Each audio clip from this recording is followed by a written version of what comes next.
What's up YouTube, it's Brooke. I'm back with another shocking series video. So a few weeks ago I was in Sri Lanka and I obviously experienced a whole bunch of culture shocks or differences and I would love to share them with you. Fair warning before I even start, these are not bad things. Even if it may come off that way, I'm not meaning it in a bad way. This is not me insulting their country. Also, I'm filming this right now in India, so if you hear the traffic, my apologies. Okay, so I have 13 things written down. Let's go through them. Number 1, do not use tuk-tuks at night. First of all, if you do not know what a tuk-tuk is, it's basically this 3-wheeled vehicle that's almost like a golf cart, but I never know how to describe them. We'll just put a photo up right there.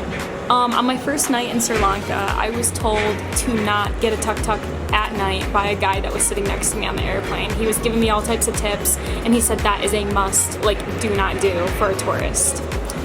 I never did it, so I don't know the consequences, thank the Lord, but I'm just giving you a fair warning. Before you go, do not get a tuk-tuk at night. Number 2, this is something I've realized is in Sri Lanka, speed signs will rise and drop really dramatically. So it'll go from 30 miles per hour. I'm gonna do miles per hour because I'm American. From 30 miles per hour to 50 miles per hour to 20 miles per hour. But it does that in such quick increments that it's within 30 seconds, it's switching all those speeds. But I mean, people aren't driving like that necessarily, but the signs say that. Number 3, you'll realize that a lot of people will be hauled in the back of trucks. It's one form of transportation that they do. They'll just put a ton of people in the back of a truck and just head to wherever. Number 4, traffic is crazy. Comes to no shock, it is Asia. It's basically go when you can. There's not many rules of the road, and also there's so many lanes.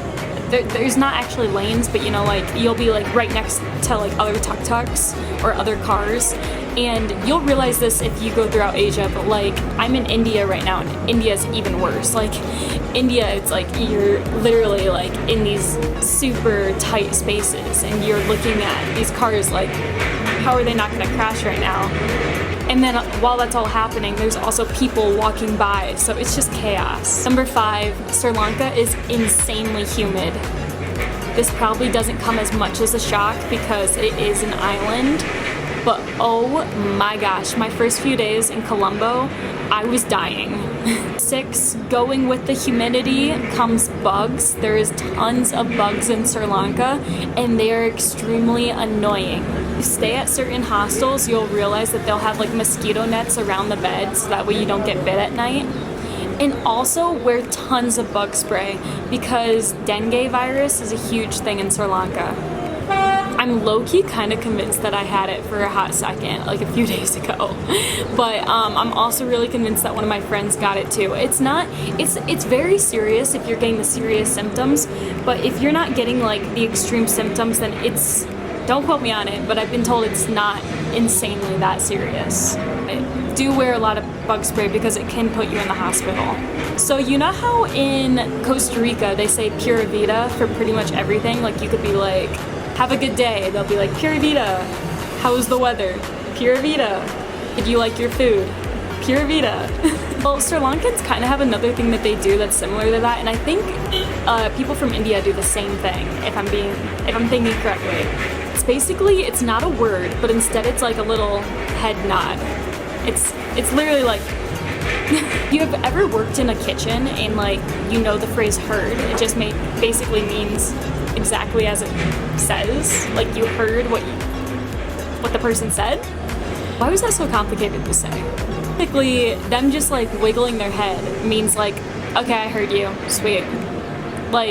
If you're hey, take a right up here, they're just This one was shocking to me because I've never experienced this before, but in a lot of the places I went, restaurant-wise, the drinks come out with the food, not before the food. Another thing is you'll realize the food is insanely spicy in Sri Lanka. I've been in India for 3 weeks. I spent 10 days in Sri Lanka, and I had spicier food in Sri Lanka than I ever did in India.